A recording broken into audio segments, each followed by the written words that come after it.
Meisha Siregar. Assalamualaikum. Aduh Mbak Kena, thank you for coming. Udah main ke rumahnya Bambang, seneng banget ya. Aku tuh Mbak berhijab tuh udah dari 2 tahun yang lalu. Jadi ini kalau insya Allah kita ketemu Ramadan, ini adalah Ramadan kedua aku berhijab.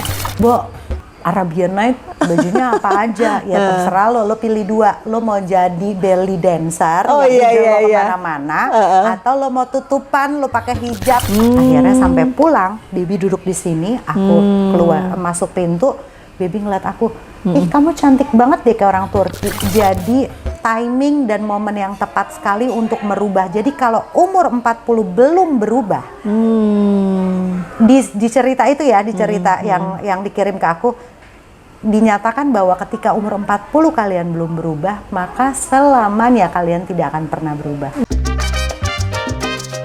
Assalamualaikum warahmatullahi wabarakatuh.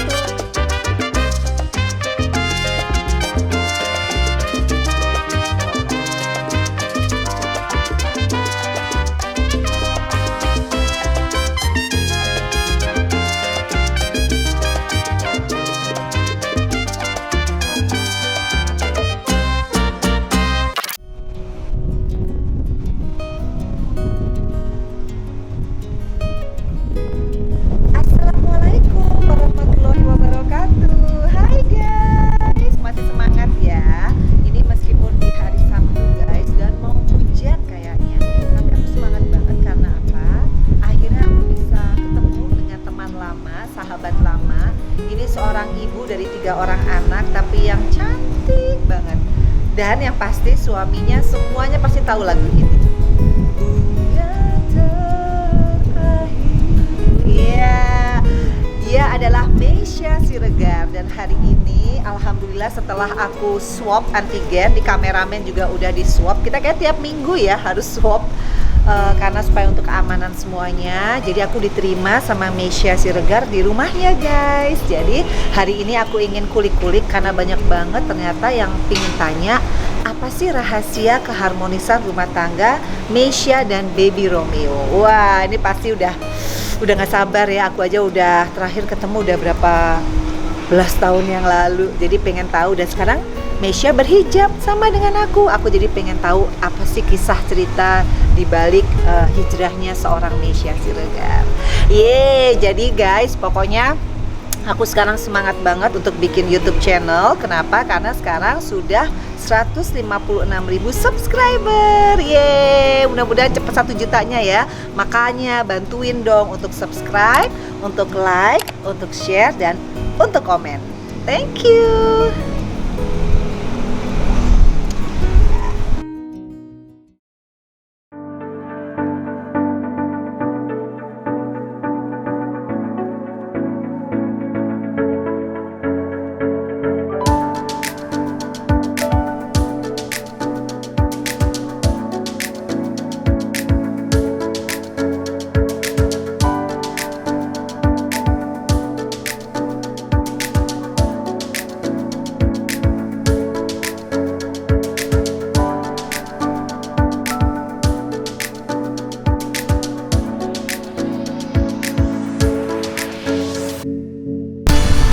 Alhamdulillah guys, akhirnya nyampe juga di rumahnya Meisha. Ini enak banget ya townhouse-nya. Kayaknya cocok deh kalau pindah ke sini ya aku ya, dari apartemen. Soalnya pintunya aman tuh, cuma 1 pintu tadi tuh. Terus jalannya gede-gede. Terus kayaknya enak banget ya model rumahnya. Tuh guys, jadi aku ketok dulu ya guys ya. Ini baru pertama kali nih ke rumahnya Meisha. Rumahnya keren banget.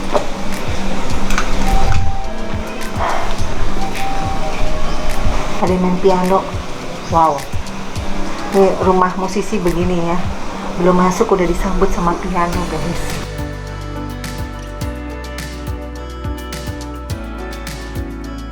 Assalamualaikum. Tuh kan bener kan? Halo. Assalamualaikum. Tante. Iya, assalamualaikum. Padahal nggak janjian loh kita pakai merah-merah ya. Satunya merah darah, satunya merah merah. Iya. Selamat datang. Hai, Tante Vena. iya, ini yang paling kecil kan? Iya. Siapa namanya? Bambang. Oh, Bambang. Ya ampun. Kamu Bambang ya bukanya ya. Mojo. Rumahnya keren banget sih. Amin, Ya. amin. Aduh, yuk.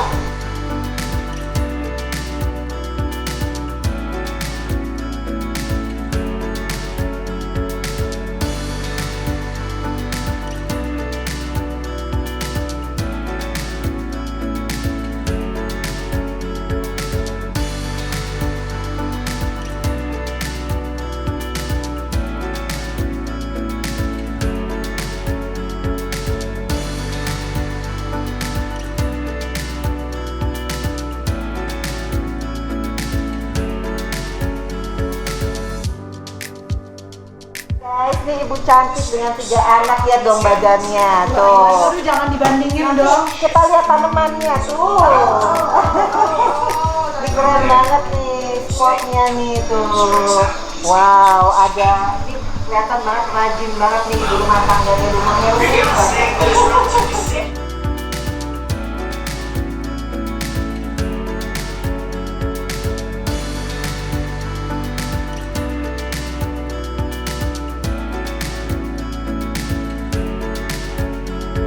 Pokoknya aku mau ngobrol sama Misha Siregar. Jangan lupa untuk selalu tune in Vena Melinda channel. Jangan lupa untuk subscribe, like, share, and comment.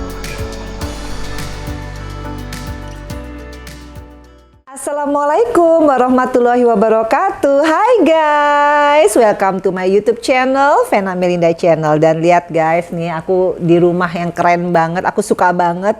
Jadi sebelum syuting yang ada tadi aku keliling-keliling karena aku suka banget sama suasananya dan suka banget sama ibu yang satu ini. Aku ngefans sama semua lagu-lagu dari suaminya, termasuk yang Bunga Terakhir. Siapa lagi kalau bukan aku diketawain loh.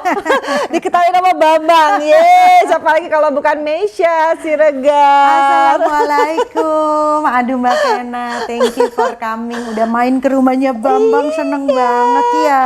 Jadi ini aku ketemu Meisha tuh waktu masih pacaran sama Baby Romeo. Ingat nggak? Gua pernah ketemu di PIM. Pokoknya masih pacaran lah. Kalian lagi ngomong serius, jadi gue mau negur, nggak tahu, nggak berani.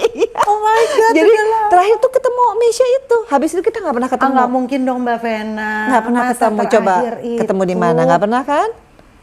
Masa? Iya kan Lah aku. berarti puluhan tahun yang lalu. Iya, berarti aku lama udah nikah banget. aja 16-17. Nah. Pacaran yang sesi berapa nih? Aku kan ada sesi 1, 2, 3. Sesi 2 dong. Kalau sesi 1 kan aku malahan belum ngeh ya gitu. udah Itu lama sesi banget 2 ya. karena waktu itu beritanya kan heboh tuh. Iya. Masa sih? Iya, jadi wah ini Meisha, wah ini Baby Romeo. Nyapa nggak ya? Tapi lagi ngomong seru banget. Nggak jadi. Nah sekarang baru aku kesempatan ngobrol nih puas-puasin. Meisha tambah cantik ya. Masya Allah, sama-sama Mbak Vena juga. Kita janjian merah-merah nggak sih? Nah, itulah kita udah punya chemistry guys. Jadi aku pengen tahu nih Meisha. Pertama-tama orang kan kayak shock banget ya lihat seorang Meisha gitu ya. Tiba-tiba berhijab gitu. Apa sih cerita di balik berhijabnya? Boleh nggak di-sharing? Oh boleh dong. Jadi aku tuh Mbak berhijab tuh udah dari 2 tahun yang lalu. Jadi ini kalau insya Allah kita ketemu Ramadan, ini adalah Ramadan kedua aku berhijab. Jadi ceritanya 2 tahun yang lalu itu nggak tahu gimana.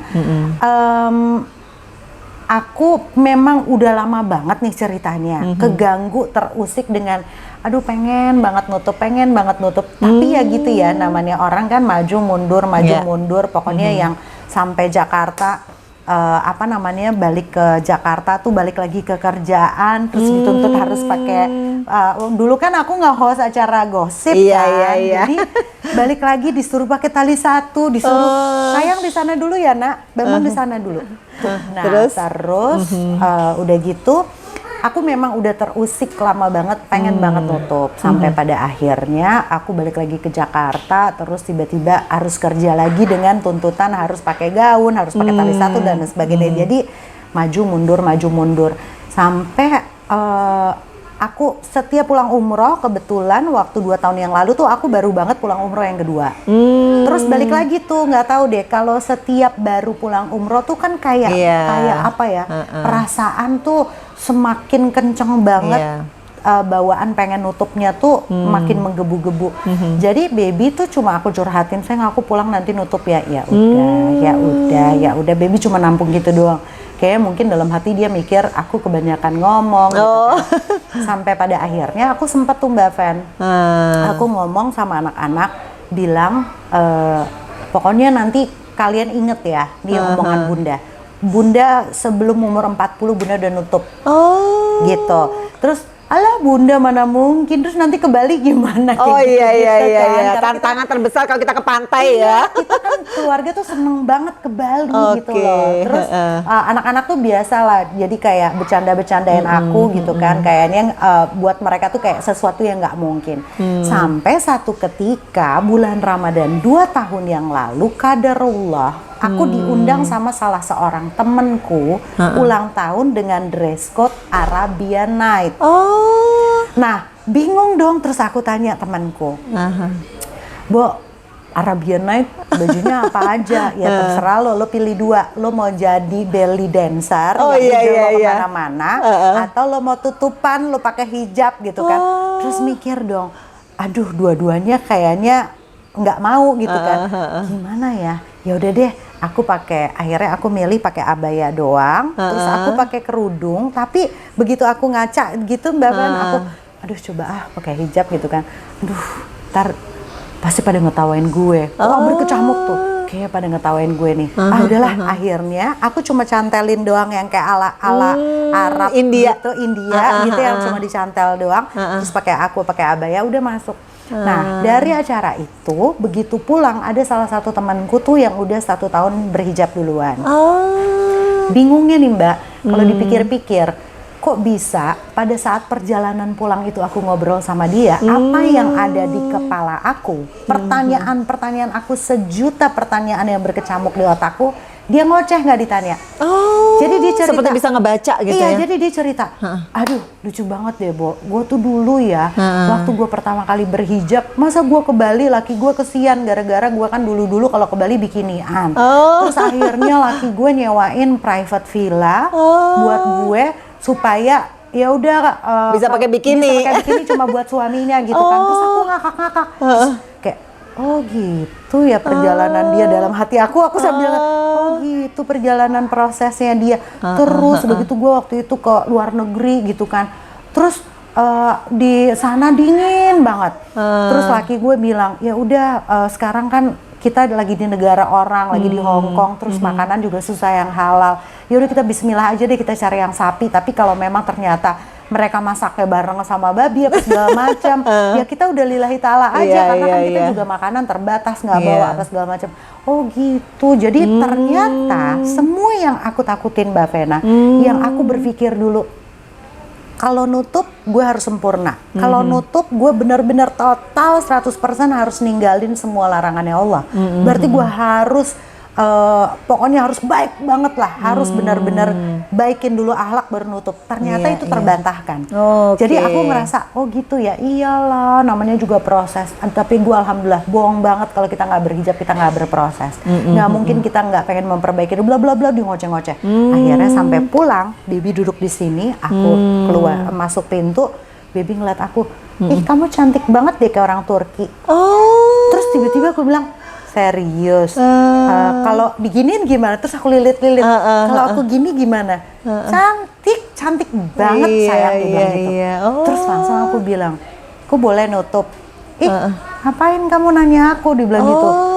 Kan aku udah bilang, kamu mau nutup, kamu nggak usah nanya lagi. Kamu keluar dari rumah, kamu udah nutup, itu udah urusan kamu sama Allah. Itu there's nothing to do with me, kata baby gitu. Bener, akhirnya mulai besoknya Mbak, udah aku tutup. Wow. Sesimpel itu. Ya aku merinding ya. Aku nggak nyangka loh baby tuh orangnya ini banget, bijak banget ya. Iya, dia tuh emang orangnya nggak pernah pengen memaksakan Kehendaknya dia, dan dia juga banyak. Baby tuh mungkin bukan membebaskan ya, lebih nyerahin segala sesuatunya tuh ke aku. Wow. Suami idaman gak sih? Amin, amin. Soalnya kan aku tahu ya kisah cinta seorang baby Romeo dan Meisha ya. Maksudnya banyak banget kan akhirnya karya ya, terinspirasi dari kisah cinta kalian. Aku baca tadi sampai katanya bunga terakhir itu karena ada peristiwa kalian sempat jauh. Amin. Iya kan, dan akhirnya bisa. Itu cinta sejati gak sih? Ngerasa gak sih? Mbak, kalau aku sama baby setiap diwawancara ditanya dan diberikan predikat cinta sejati tuh Mbak, rasanya tuh kita berdua tuh kalau ada baby di sini di sebelah aku pasti kita ketawa-ketawa gitu. Ketawa-ketawa dalam arti gini loh, buat kita berdua nih Mbak, kita nggak pernah tahu kita tuh bisa dibilang berjodoh, cinta sejati kah atau apapun, karena aku sama baby tuh sempat kita brainstorming atau bertukar pikiran bahwa apa sih sebenarnya cinta sejati gitu loh. Jadi kita berdua tuh akhirnya sama-sama kompak memastikan yang namanya cinta sejati itu ketika kita memang sudah terpisahkan oleh maut.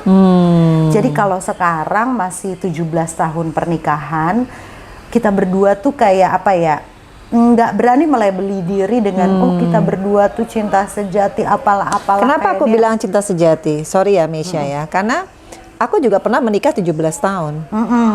Tapi sebetulnya bukan di lamanya sih. Ya. Tapi bagaimana komitmen seorang baby, karena aku tadi baca nih gitu. Sebenarnya aku udah pernah pacaran kan kalian. Terus tiba-tiba putus. Dan nggak tahu ya, di artikel ini nih aku baca, aku harus konfirmasi juga bahwa baby tuh menitipkan kan Meisha kepada orang itu pada saat itu. Dan malahan punya pesan jaga ya. Iya. Jarang loh ada cowok kayak gitu.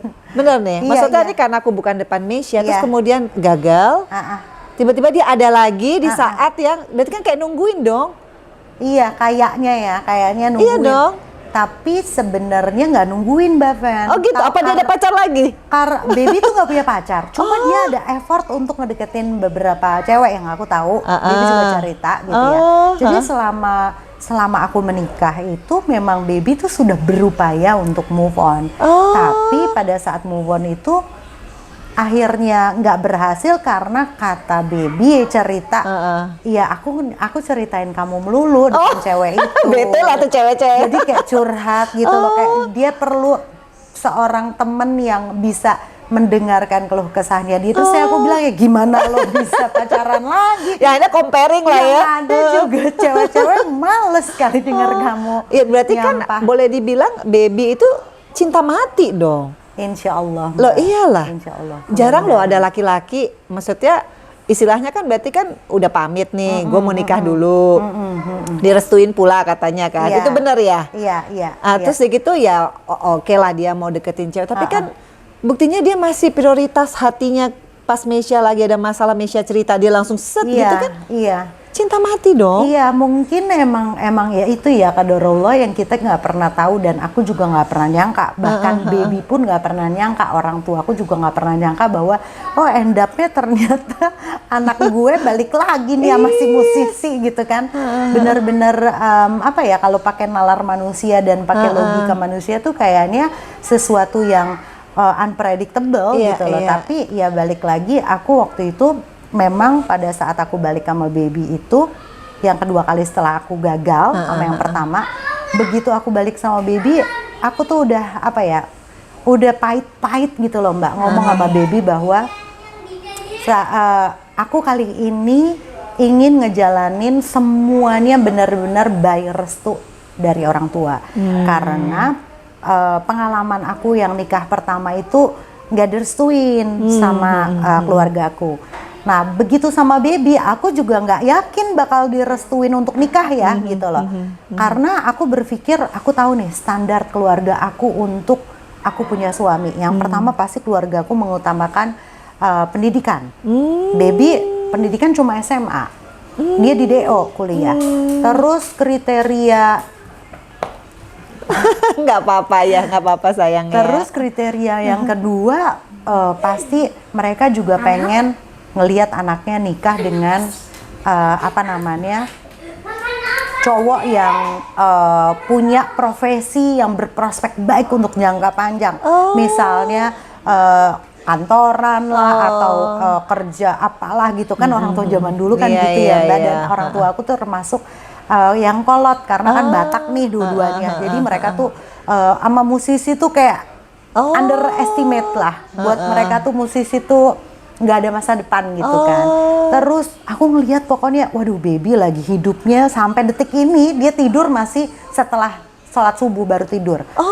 Jadi dulu papaku tahu baby tuh tukang begadang. Waduh. Nggak mungkin udah bakal direstuin. Aku udah mikir, duh Beb berat nih. Aku nggak mau lagi ngecewain orang tuaku. Jadi aku bilang sama baby, Beb, sebisa mungkin kamu bisa menaklukkan orang tuaku, keluargaku, aku ngikut. Tapi kalau ternyata restu itu nggak turun dari keluargaku, ya mohon maaf. Aku nggak mau ngulangin kesalahan dua. Dan akhirnya apa yang dilakukan baby? Sehingga bisa dipercaya langsung. Alhamdulillah langsung tuh enggak Mbak Fen. Jadi prosesnya panjang karena kita ngelakuin pendekatan lagi, baby dikenalin sama keluarga besarku di Medan, semua tante-tante aku bau lah semua segala macam dikenalin. Jadi aku biarin aja mereka melihat baby apa adanya tanpa aku harus ngebela mati-matian gitu ya. Aku capek jadi bucin lah. Terus sampai akhirnya biarinlah naluri orang tua dan juga insting orang tua yang ngomong. Sampai akhirnya baby mulai ngedeketin papaku. Oh papaku seneng ngomong politik. Baby mencoba untuk ngobrolin common isu tuh, berita-berita tuh apa. Terus papaku tuh suka laki-laki yang kerja keras, jadi ya baby tunjukin di situ, aku tuh nggak cuma nyanyi doang di panggung, terus kalau nggak ada job aku nggak ngapa-ngapain, nggak kok aku juga punya bisnis, aku juga ngejalanin bisnis musik ini benar-benar aku pikirin how to make money-nya, nggak cuma harus ada di panggung doang, tapi di belakang layar tuh bisnis musik tuh banyak loh challenge-nya atau chance-nya tuh banyak begini-begini. Jadi papaku tuh mulai terbuka, gitu deh. Emang kamu bagaimana apa segala macam, sampai akhirnya pelan-pelan kepercayaan itu tumbuh sampai pada akhirnya mamaku mulai yang pertama kali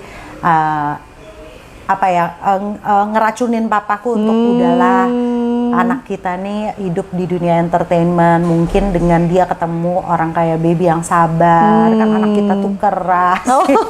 Ini kan dapet orang Jawa, dia tuh sabar banget. Jadi mungkin mamaku tuh tahu tabiat aku, mamaku tuh tahu karakter aku, terus mamaku tahu apa yang dibutuhin dari aku. Betul. Sampai akhirnya ngasih lampu hijau dan alhamdulillah ya udah. Wow, dan finally happy ending nih kelihatan dari auranya guys. Tadi aku masuk aja sudah ada iringan musik seorang Baby Romeo loh, live loh guys. Dan tadi belum mandi, makanya kalau udah mandi tadi aku ajak ke sini ya.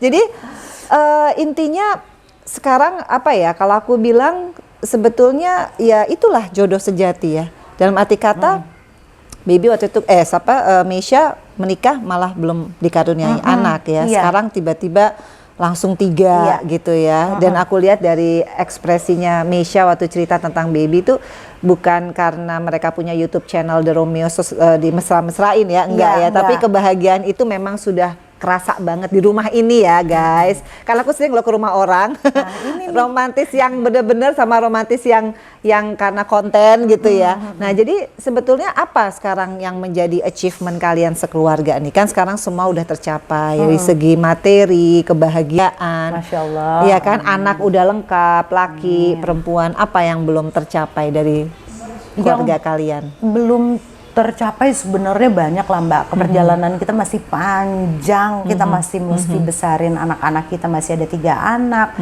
Amanahnya juga nggak mudah gitu kan, buat mereka bisa jadi manusia-manusia bibit-bibit yang unggul gitu kan. PR-nya masih banyak yang belum di-achieve. Terus naik haji kita berdua juga belum Mbak, iya kan, itu juga belum di-achieve. Terus apalagi ya, banyak sih sebenarnya buat kita berdua tuh kadang-kadang kalau ngobrol tuh apa sih yang pengen kita dapetin. Sebenarnya kalau dari semua sisi duniawi tuh kayaknya nggak habis-habis ya, nggak habis-habis, nggak kelar-kelar, kayaknya banyak banget kalau mau di breakdown satu-satu. Cuma akhirnya kita berdua sepakat untuk ngejalanin hidup ini tuh ngalir, Mbak. Jadi kita ikutin, sekarang lagi pandemi, kita harus slowing down semua target dan ekspektasi kita. Kita harus turunin standar, kita harus lebih banyak bersyukur dan lain sebagainya. Jadi buat aku sama baby yang paling penting adalah kita ngelihat anak-anak sehat, anak-anak nggak neko-neko, nggak. Iya, kecuali yang kayak gini nih, yang kayak gini nih, guys. Ini baru bantal lah ya yang terbang ya. Sayangku. Tapi ini yang namanya anak sehat nih begini. Sayangku, ke situ dulu nak. Bunda lagi cerita serius. Bambang nanti Bunda kasih hadiah ya kalau Bambang pintar. Hari ini Bunda kasih hadiah Bambang ya nak. Ini kayak Feral waktu kecil loh guys. Mama Atala nggak bisa diem nih, anak sehat begini Om Eko, ya. gojekin itu dong. Gojekin permen buat Bambang kalau Bambang pintar. Oh iya, sama Mama Fania juga nih, bener-bener. Nggak, maksudku gini, parenting sedikit ya, Mesya. Zaman sekarang nih kan beda ya zamannya ya. Punya anak perempuan lagi gitu loh. Nah, apa sih tips and triknya? Ini kan keluarga kalian begitu menikah langsung nggak ada gosip. Anak-anak semua tumbuh dengan sehat. Itu gimana cara kalian sebagai orang tua nih? Kan soalnya viewersnya Vena Melinda Channel kebanyakan ibu-ibu. Cocok nih. Nah, kan harus dibagi dong. Bagaimana Mesya sebagai ibu rumah tangga dan istri yang baik bisa, apalagi kan katanya pandemi angka perceraian tinggi loh. Karena kadang-kadang istri tidak bisa menerima bahwa ada pengurangan income. Nah, itu gimana Mesya mensiasati? Menyiasati sebenarnya sih yang paling penting orang tuanya dulu kali ya mungkin untuk bisa ngebawa keluarga ini tuh menghadapi situasi pandemi ini gimana. Karena kan yang paling penting adalah gimananya. Jadi bukan kenapanya. Bukan kenapanya gitu loh. Kalau kenapanya ya udahlah, emang ini udah pandemi seluruh dunia juga mengalami, tapi gimana kita ngadepinnya. Jadi itu dulu tuh yang disamain perspektifnya. Nah, ketika aku sama baby udah sadar bahwa ini sesuatu yang harus kita terima dengan ikhlas dan juga kita harus jalanin hidup. Apa nih yang harus kita adjust? Yang harus di-adjust adalah misalnya pengeluaran yang tidak penting, yang dulu mungkin kalau ke mall bisa seminggu 3-4 kali setiap hari bisa jajan di restoran, spending nggak mikir berapapun, yang penting happy karena buat kita hiburan itu adalah mall, nonton, bersama makan, keluarga, kongko, ketemuan dengan sahabat gitu ya. Nah, oke, kita harus adjust nih karena kita udah harus di rumah. Nah, apalagi yang di-adjust ya, anak-anak harus diberikan pengertian ketika mereka misalnya lagi pengen ono ini. Ya, apalagi cewek-cewek ya. Apalagi cewek-cewek. Biasanya kita bilang mau kemana, beli itu, gitu. Kita juga nggak pernah kemana-mana. Nah, akhirnya dengan kita udah tahu tuh banyak banget yang kita bisa adjust dengan situasi pandemi ini. Anak-anak lama-lama akhirnya jadi paham. Jadi sekarang alhamdulillahnya Syabila anakku yang pertama, Luisa yang kedua, sama Bambang tuh mereka udah ngerti kalau misalnya Bunda bilang kan nggak penting, nggak perlu, nggak usah lah. Nah, nanti aja kalau misalnya Bambang pintar, kakak Lui presentasinya bagus, oke, Bunda kasih reward. Tapi kalau misalnya jajan-jajan makanan doang ya oke lah, nggak apa-apa karena kan itu kompensasi mereka nggak kemana-mana gitu kan. Jadi yang paling penting ternyata yang dibutuhkan dari situasi pandemi ini menurutku adalah kebersamaan. Jadi kalau di luar sana banyak orang yang mengalami banyak cekcok di rumah, terus banyak ribut di rumah, banyak perselisihan, mungkin ada yang salah nih dengan apa yang mereka jalanin di rumah. Mungkin masing-masing pada sibuk dengan sekolah online ya masing-masing, nggak ada keterlibatan orang tua, terus suaminya juga sibuk dengan kesetresannya sendiri, gimana dengan cari uang tambahan. Iya, karena tuntutan istrinya terus meningkat. Istrinya juga ternyata banyak menuntut, minta hal yang sama dengan seperti sebelum pandemi. Jadi nih semuanya ternyata nggak ada yang menjalani perannya, nggak ada yang mengerti kondisi satu sama lain. Padahal nih semua peran di keluarga itu sangat penting untuk saling support gitu loh. Nah, jadi biasanya aku selama pandemi ini kita sering banget ngabisin waktu barengan. Jadi alhamdulillah banget nih Mbak Hikmah, buat aku sih kalau sekeluarga dengan pandemi ini justru kita ngerasa nambah solid. Teamwork ya. Jadi solid. Kenapa solid? Karena apa ya? Kita banyak banget ngelakuin aktivitas tuh selalu barengan. Misalnya papanya lagi di studio, ya nanti anak-anak ngacak-ngacak deh. Oh, aku mau nyanyi, papa aku mau nyanyi ini. Aku bikinin lagu. Jadi kita bikin konten-konten musik. Terus misalnya, Pap, kita ngapain dong hari ini? Misalnya bisa olahraga bareng, kita berenang-berenang, kita suka halu-haluan, bikin liburan. Oh, tapi jadi, di rumah. Oh. Papahnya beli tray, floating tray, dia browsing. Oke. Terus dia beli apa namanya, kayak di Bali tuh ada apa Bang? Ban-ban apa tuh yang Bambang beli? Apa sih namanya, Bunda kok lupa? Bean bag yang bisa ngapung floating di aku. Terus nanti kita bikinin sarapan ala-ala di hotel. Terus kita foto-foto floating bikin breakfast. TikTok, floating breakfast.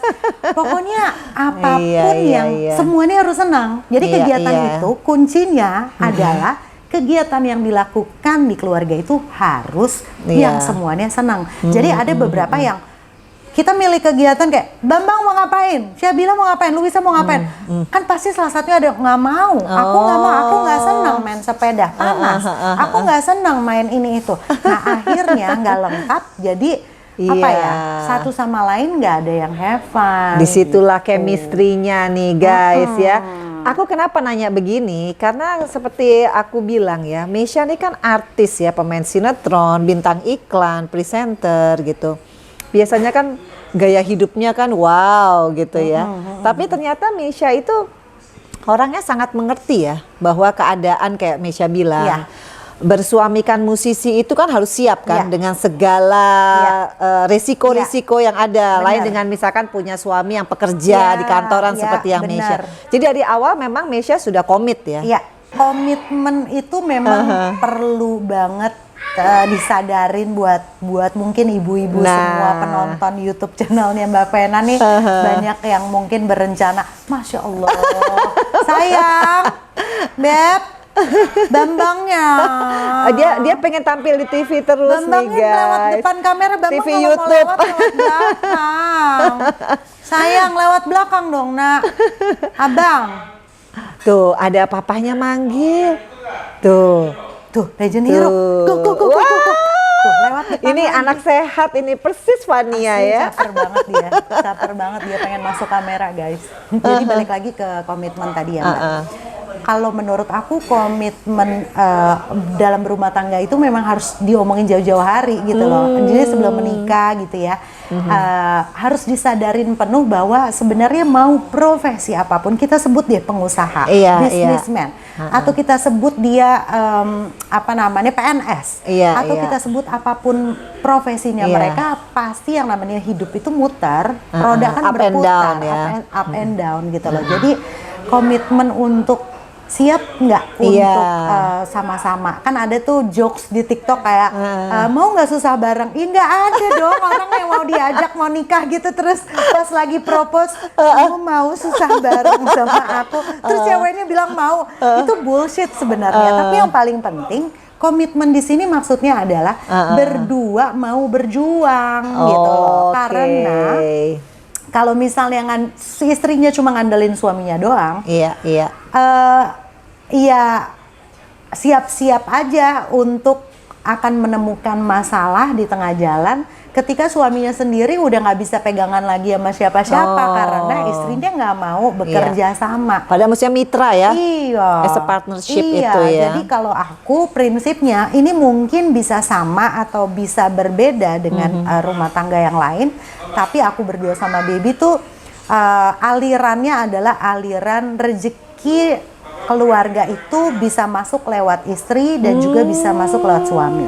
Jadi ada masa-masanya di mana aku yang ngeluarin duit bulanan, ada masa-masanya di mana baby yang ngeluarin duit bulanan. Jadi buat aku sama sekali nggak ada masalah, dan buat baby pun walaupun bohong ya, ego laki-laki tuh ada sayang, nanti aku ganti ya. Alah, apaan sih, buat aku tuh jahat banget ada omongan ganti-gantian duit gitu di suami istri. Jadi buat aku adalah berkahnya mungkin di situ gitu loh. Allah mau kasih kita terus cukup, betul. terus ada aja, kita selamat terus, semua kebutuhan terpenuhi ya mungkin karena komitmen itu, mau sama-sama berjuang. I get the point guys. Tapi artinya di sini bahwa Bibi tahu banget ya karakternya Meisha, meskipun katanya mama keras, tapi orangnya sangat pengertian ya. Dan sebenarnya basic dari suami istri kan kalau istrinya bisa mengerti itu dan komit, akhirnya jadi solid kan. Wow, jadi ini kayaknya udah tenang-tenang dong 17 tahun. Iya, Masya Allah, mudah-mudahan. Kan udah dapat kunci-kunciannya. Iya, mudah-mudahan, insya Allah mudah-mudahan. Iya kan? Nah, sekarang nih guys, aku kalau ngelihat Meisha sama keluarga di Instagram itu, Meisha suka banget yang namanya tanaman ya. Aku mau tanya juga, aku tidak mengerti sih mengenai tanaman gitu. Apa sih sensasinya itu menanam tanaman itu gitu loh. Banyak kan sekarang komunitas apa katanya ngomong ya sama tanaman. Itu beneran gak sih Meisha sampai kayak gitu nggak? Kalau ditanya sensasinya apa, nggak tahu gimana. Aku juga sebenarnya tuh awal mulanya tuh nggak ada ketertarikan Mbak sama tanaman. Cuma karena jujur ya, karena salah dua dari geng aku, sahabat-sahabat aku yang duluan memulai main tanaman. Terus udah gitu ngajakin aku, main yuk gitu cari tanaman apa segala macam. Terus kok lama-lama dipandang-pandang lucu ya, kok bentuknya bagus, kok apa segala macam. Belilah adopsi 1, lama-lama 2, lama-lama 3, 4, 5, akhirnya banyak tuh ya. Sampai akhirnya begitu aku berproses untuk main tanaman, kok aku nemuin kesenangan baru yang selama ini dalam hidup aku tuh aku nggak temuin. Jadi kayaknya kok ada perasaan happy ya, ada perasaan bahagia. Setiap memandang tanaman setiap itu. Ngurusin tanaman. Ngurusnya. Jadi nggak cuma mandangin doang. Tapi ketika aku sampai nganuin pupuk. Iya dong Mbak, aku reporting tanaman. Terus ya setiap hari tuh pagi-pagi yang aku lihat anak hijau dulu. Anak-anak yang lain kan udah pada gede kan, anak hijau dulu. Iya. Aku lihat ada hama enggak, ada ulet enggak, ada jamur enggak, ada segala macam. Baru ada yang mati-mati aku trimming segala macam. Jadi benar-benar aku enjoy gitu loh, punya ritual baru gitu. Sampai akhirnya dengan tanaman tuh aku ternyata banyak banget yang bisa aku ambil filosofinya. Apa tuh? Belajar sabar kenapa? ketika mati. Kan susah Mbak, jadi tanaman A, B, C, D jenisnya treatmentnya beda. Sama kayak kita punya anak beneran, tiga-tiganya karakternya beda-beda sih ya. Nah ini juga karakternya beda-beda. Ada yang senangnya disiram cuma 1 kali, ada yang cuma seminggu sekali. Ada yang dia nggak suka direct sunlight, ada yang suka di tempat teduh. Jadi kita tuh tiap hari tuh jadi mempelajari dia ya. Kalau anak masih bisa ngomong ya? Ini nggak bisa ngomong. Wow. Jadi begitu dia mati, ya udah aku mikirnya oke, kita mesti sabar lagi, nungguin dia bertunas lagi. Ketika bertunas tuh kayak, aduh Masya Allah, aduh itu baru diajak ngomong, makasih ya udah pinter, udah hamilnya pinter, beranaknya pinter. Ya ampun, aku baru tahu. Jadi ini kayak memproduksi. Jadi kita kayak induk semangnya juga dong ya, mengawinkan. Lucu ya. Jadi seninya itu justru di situ kan ada orang tuh yang memang senang beli yang udah rimbun, yang udah dewasa. Formnya tuh sebenarnya kita mau beli dari bonggol pun bisa, mau beli dari bayi bisa, mau beli udah dewasa, form dewasa dan udah mature juga bisa. Gitu. Tapi mahal resikonya. Tapi kalau misalnya kita dari bayi, dari kecil sampai gede, ya itulah perjuangannya ketika kita ngurusin dia, media tanamnya tepat atau tidak. Itu challenging sih, seru banget. Wow, transformasi seorang Meisha Siregar dari seorang presenter, main sinetron, tapi masih ya main sinetron ya? Udah enggak juga karena pandemi enggak, udah lama enggak. Enggak boleh apa memang lagi nggak pingin karena takut? Bukan nggak boleh, karena belum cocok Mbak jamnya. Jamnya itu loh. Aku kan Bambang kan umurnya sekarang 34 tahun ya. Waktu tawaran dulu main sinetron itu kebanyakan pasti paling malam pulang jam berapa? Ya jam 12 malam. Terus aku mikir momennya hilang dong gue gitu kan. Ini golden moment ya. Golden moment. Sama seperti aku juga mendingan di rumah daripada di politik sekarang ya, ngurusin Fanny ya. Nah, ini ada pertanyaan nih dari, aku harus bacain ya. Ternyata banyak banget yang nanya. Salah satunya dari sahabat Ayah Sarah. Oh oke, dari Ayah kebetulan Zainuddin. aku Ayah Zainuddin, Iya. aku juga sering banget untuk ketemu sama Ayah Sarah, dan ini katanya yang kami sayangi Bunda Mesya Siregar yang selalu peduli dengan anak-anak dampingan Ayah Sarah, anak-anak penderita kanker. Semoga Bunda Mesya selalu diberikan kesehatan dan kebahagiaan. Amin. Amin. Jadi ngerasa nggak sih apa yang dilakukan oleh Mesya itu semuanya berdampak baik kepada keluarga? Iya. Karena ini kan sama sekali bukan settingan ya guys. Jadi ini bener-bener Ayah Sarah, aku juga pernah kesana soalnya. Jadi dia sangat mengapresiasi apa yang dilakukan seorang Mesya gitu terhadap anak-anak Mbak Vena penderita kanker. open Q&A. Iya. Ya, Makanya ini tiba-tiba Ayah Sarah masuk, karena aku juga pernah berapa kali juga. Tapi aku nggak nyangka tiba-tiba Mesya lebih aktif katanya. Aduh, Masya Allah. Sebenarnya Gimana sih, tuh? Sebenarnya sih Mbak Vena, apa namanya, apa yang aku bikin mungkin nggak ada apa-apanya dengan yang orang lain bikin, mungkin dengan yang Mbak Vena bikin gitu ya. Karena apa namanya, aku ketemu secara nggak sengaja dengan Ayah Sarah. Ayah Sarah, aku panggilnya Ayah Zainuddin ini karena memang waktu itu almarhum anaknya memang Sarah ya. Sarah kan berjuang sampai pada akhirnya dia bikin rumah singgah, akhirnya keterusan sampai sekarang. Dan nggak tahu ya, aku nggak tahu Mbak Vena juga begitu apa enggak. Cuma kalau aku ketika aku pengen nolong tuh bener-bener kayak harus dari hati. Ketika aku lagi diminta-minta, misalnya Mbak tolong please Mbak, aku begini-begini, aku malah males. Nggak tahu deh kalau aku kayak gitu. Tapi nggak tahu kalau sama salah satunya adalah Ayah Zainuddin, aku ngerasa kayak ada apa namanya panggilan untuk mau ngebantu anak-anak yang ada di sana, karena itu dia aku kayak klik gitu loh. Jadi hati aku terpanggil dan benar-benar ngalir aja gitu loh. Jadi aku ngelihat dedikasinya ayah itu yang memang sendiri one man show, menampung anak-anak yang dari ujung dunia gitu, dari manapun dia tampung dengan setulus, benar-benar melakukan pendampingan, bukan dilepas ya, tapi benar-benar didampingin 100%. Dan aku ngerasa Ayah Sarah ini butuh support dan dukungan dari kita. Gitu. Iya. Jadi ini Ayah Sarah ini apresiasi banget sama Mesya, karena aku juga kenal sama Pak Zainuddin. Jadi aku nggak tahu ya apa yang dilakukan seorang Mesya sehingga Ayah Sarah tuh sampai, dia jarang loh komen. Dia sampai komen begini, artinya dia sangat merasa terbantu. Dan aku yakin makanya kebahagiaan di rumah ini karena salah satunya kalau kita lihat ya, seorang istri dan seorang ibu tuh pegang peranan nggak sih dalam keluarga? Iya nggak sih? Banget. Mau keluarga jadi sedih, jadi senang tuh semua tergantung ibu rumah tangganya.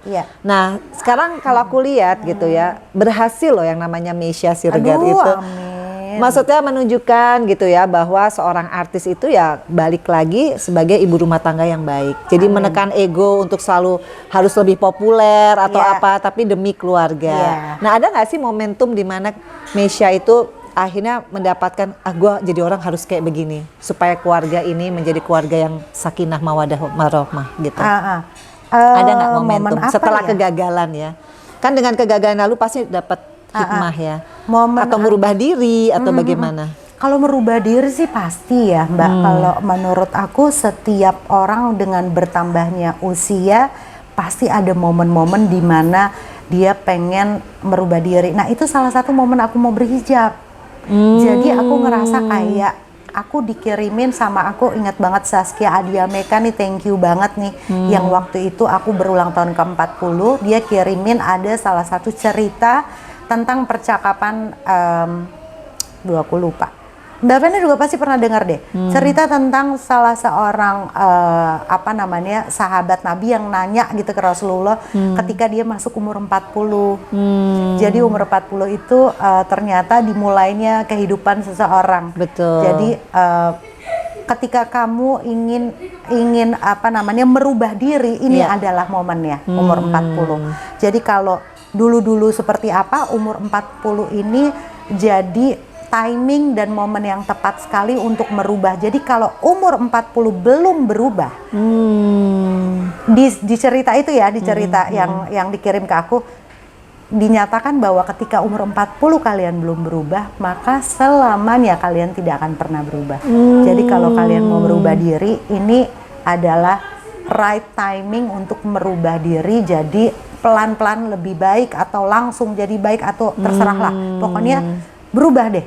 Umur 40 tuh benar-benar harus berubah. Jadi itu yang akan ngebawa kamu akan lebih baik atau justru ya lo nggak akan pernah berubah gitu. Jadi itu menurut aku momennya sampai akhirnya alhamdulillah aku masih dikasih umur sekarang dan kesempatan umur 40 kemarin, aku 41 sekarang.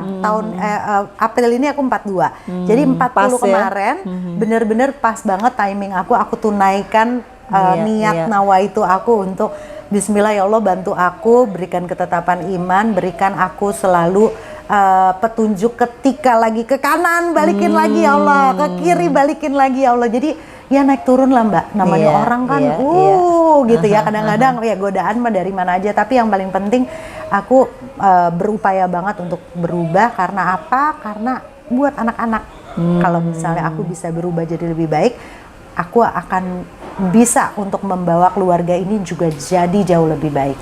Ya, ini menarik ya guys, karena biasanya kalau kita udah punya keluarga yang sakinah, mawadah, warohmah, refleksi tentang diri sendiri tuh berkurang loh. Iya ya. Jujur ya, aku bercerai umur 40 loh. Iya. Iya, dan sekarang 8 tahun sendiri baru berhijab karena tahun lalu pas pandemi. Nah, biasanya itu karena aku kan sendiri gitu, single parent kan. Mbak Mena baru setahun. Berhijab? Belum, ya kalau sama Ramadan ini ya setahun berarti. Berarti aku duluan? Iya, wah hebat. Nah itu yang aku pengen tanyakan. Dari dengan keluarga yang bahagia tiba-tiba mau merefleksi diri itu jarang. Biasanya orang kalau udah ketimpa ujian kehidupan kayak aku udah lama sendiri baru tuh kepikir apa yang belum dirubah. Nah seperti yang Meisha bilang. Tapi Meisha di saat suami udah baik, anak-anak udah semuanya on the track. Tapi Meisha selalu tiba-tiba bisa kayak inget gitu. Itu udah hidayah berarti ya. Iya. Dan itu merubah jauh lebih bahagia dong berarti sekarang ya. Iya, mungkin karena ini kali ya Mbak. Saking takutnya aku kayak nggak tahu ya Mbak. Aku tuh dari dulu aku selalu berpikir kok kayaknya Allah tuh udah baik banget ya sama kita Beb gitu. Jadi dari mulai pacaran terus kita balikan lagi. Kita selalu aku berdua sama baby tuh selalu membuat diri kita eling terus. Gimana caranya kita mengingat berkah apa sih yang Allah udah kasih pertama. Beb, kita dulu nikah, kamu cuma punya duit 2 juta, tapi kita bisa bikin nikahan di Alila Hotel. Dan banyak banget yang endorse kita, banyak banget yang bantu pernikahan kita. Itu pertama. Terus kedua, rezekinya kan ada akhirnya kok kita bisa nikah dengan yang layak banget. Di situ sayang duduk. Terus yang kedua, berkah lagi kita nikah langsung punya anak. Langsung Mbak, nggak dikasih break, aku langsung punya anak yang pertama. Terus yang kedua juga aku bisa punya rumah. Jadi anak kedua aku pindah ke rumah sini nih. Aku pindah ke rumah sini. Benar-benar itu juga di luar prediksi. Ternyata alhamdulillah baby punya bisnis yang lagi naik, dia bikin perusahaan, kita bisa mampu afford beli rumah. Terus yang ketiga, baby pengen banget punya anak laki. Itu nego sama aku belum mau karena waktu itu umur 38, sampai akhirnya kalau cewek lagi gimana apa segala macam, tahu-tahu Allah kasih cowok. Jadi akhirnya karena kita menyadari Allah itu udah baik banget sama kita jadi takut Mbak diambil nikmat itu sedikit pun minimal. Ya Allah, kita nggak minta macam-macam lagi, tapi cuma minta apa yang udah ada, kita jadi orang bersyukur, udah gitu aja. Nah tuh guys, Sisi udah menjawab pertanyaan saya ya guys ya. Kenapa orang itu beda-beda ya, di titik dia sadar gitu, merefleksikan dirinya. Dan aku tadi cukup melihat Meisha itu, ya itulah, kalau memang kita niatnya baik dalam berumah tangga, itu rezeki nggak akan pernah putus. Berupa anak rezekinya, berupa kebahagiaan, rezeki itu bonus ya. Yang paling penting tadi sehat. Tuh lihat tuh anaknya saking sehatnya dari tadi.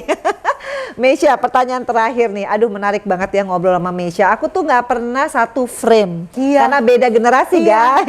Cuma ternyata seperti dugaanku, Meisha itu memang orang yang soleha, sehingga itu yang kita bisa share ya Meisha ke viewers, bahwa satu keluarga itu istri megang peranan, Iya. seorang ibu pegang peranan. Tadi Iya. kita udah ngomong tentang parenting. Nah sekarang ngomong tentang katanya kan Meisha itu punya geng ya. Geng apa namanya? Woman Mom Sweet Mom. Mom Sweet Mom. Iya. Nah ini ada pertanyaan yang nanya itu gengnya nggak pernah berantem apa gimana katanya? Apa semuanya baik-baik aja? Ada yang nanya gitu. Jadi kalau ditanya pernah berantem sama apa enggak, itu pasti pernah berantem. Yang bener. Tapi berantemnya kan gimana sih Mbak? Kita kan udah pada dewasa ya, udah pada gede. Jadi bukan juga berantem yang kayak anak SMA yang senggol-senggolan bahu terus udah gitu. Berantem apa lo nggak gitu kan. Jadi cuma mungkin ada kayak misalnya ada ketersinggungan, terus ada salah-salah lisan ngomong, yang satu sakit hati, yang satu apa namanya marah gitu ya, terus pasangannya juga kurang menerima gitu segala macam. Kan soalnya ini kayaknya bukan hanya cewek-cewek, sampai suami-suaminya juga kan? Sampai anak-anak, siapa aja? sampai supir, sampai Masa sih? suster. Itu sampai jadi bersahabat. Iya. Siapa aja? Nola, terus Mona, terus Ersa. Oh, Ersa Mayori. Iya, terus Angie. Ah iya, Novita Enji. Iya, sama aku. Jadi kita Ya memang kan ampun. berteman itu dari zaman kita tuh hamil anak pertama. Oh. Jadi yang pertama nikah tuh Mona sebenarnya, Iya, anak iya, yang paling bener. tua. Terus udah gitu kita banyak nanya kan, dulu tuh ibu-ibu kita arisan tuh kan nanya, gimana sih hamil rasanya, gimana sih punya anak.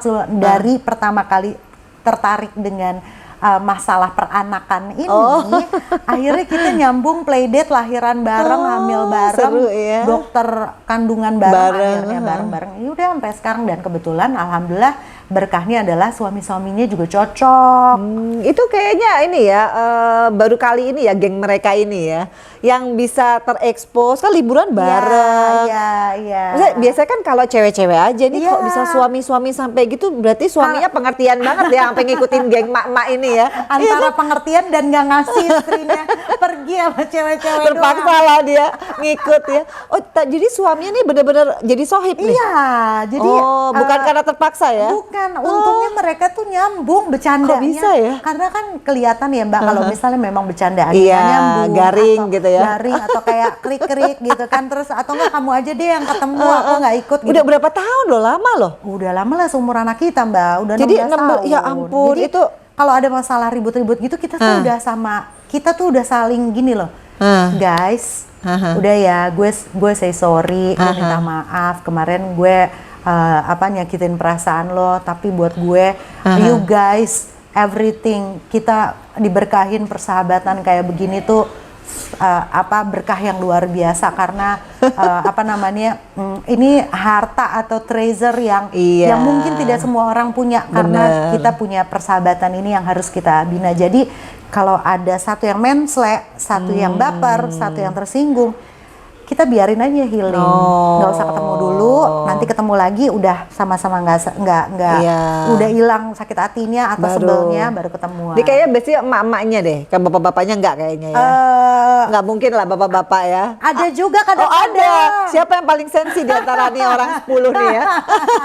Yang paling sensi. Siapa yang paling suka sensi? Musisi udah pasti sensi, ya kan? Ada juga yang bukan musisi juga sensi. Siapa? Suami siapa itu? Ya nggak usah disebut lah ya. Wah, pokoknya seru banget nih. Ada pertanyaan nih ya dari Riza_Zaidin. Om saya nanya sama Mas Baby, tapi nggak apa-apa lah diwakilin aja. Apa sih yang menurut Meisha membuat yang namanya Baby Romeo tergila-gila dengan Mbak Meisha sehingga benar ada istilah kutunggu jandamu? Ini ya beneran loh, bukan gue loh guys tuh. Apa yang bikin tergila-gila? Iya. Masa dipelet? Enggak dong. Apa nih? Ya nggak tahu sih Mbak. Apa Tapi yang membuat Baby itu tergila-gila lah sama Meisha? Meisha pasti tahu lah. Nggak tahu. Aku kalau Baby pokoknya kalau ditanya kenapa lo jatuh cinta banget sama Meisha gitu ya. Ya dia selalu jawab, cuma bini gue yang bisa sabar ngadepin orang ajaib kayak gue. Dia jawabnya gitu. Oh iya? Oh berarti Meisha nggak pernah marah? Bukan, nggak marah mah hari-hari. Oh, Mbak, jadi namanya juga sabarnya orang maksudnya Batak. gimana nih? Sabar itu maksudnya namanya musisi, seniman. Itu Mbak, mereka tuh kadang-kadang bukan dibilang nggak normal, tapi mereka tuh punya dunianya sendiri. Yang mungkin aku dulu awal-awal tuh kayak ngerasa Baby tuh terlalu complicated.